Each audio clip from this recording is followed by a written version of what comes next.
Hello everyone, welcome to my channel. আমি তোমাদের দেবস্মিতা। আজকে চলে এসেছি একটা পাস্তা রেসিপি নিয়ে, মানে হোয়াইট সস পাস্তা।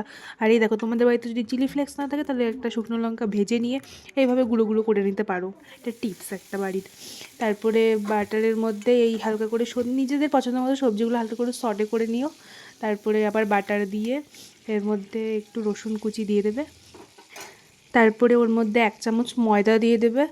ময়দা দিয়ে মানে সঙ্গে সঙ্গে ঘাঁটতে হবে, না হলে দলা দলা পেকে যেতে পারে। তো তারপরে এর মধ্যে দুধ ঢেলে দেবে, পরিমাণ মতো দুধ ঢেলে নাড়াতে হবে ভালোভাবে। নাড়ানোর পর হালকা হালকা যখন ক্রিমি ক্রিমি ব্যাপারটা চলে আসবে, ওর মধ্যে দিয়ে দেবে একটা চিজ গোটা চিজ, মানে একটা ছোটো কিউব আমি গোটাটা দিয়ে দিয়েছিলাম। তারপরে পাস্তাগুলো দিয়ে দিলাম, দিয়ে পরিমাণ মতো লবণ আর স্বাদ মতো চিনি সব দিয়ে দেবে। দিয়ে দেওয়ার পর দেখো, জাস্ট এতটা সুন্দর ক্রিমি হয়েছিল এটা যে পুরো দোকানও ফেল হয়ে যাবে, এত সুন্দর হয়েছিল। তারপরে আমরা সব সবজিগুলো মিশিয়ে দিলাম এর মধ্যে, যেগুলো সটে করে রেখেছিলাম। তারপরে একটু নাড়িয়ে চাড়িয়ে নিয়ে আর একটা গোটা আমরা চিজের কিউব দিয়ে দিয়েছিলাম আমি। তারপরে যেই চিলি ফ্লেক্সটা বানিয়ে রেখেছিলাম, হোমমেড চিলি ফ্লেক্স, তারপরে চিলি ফ্লেক্স দিয়ে দিলাম আমরা।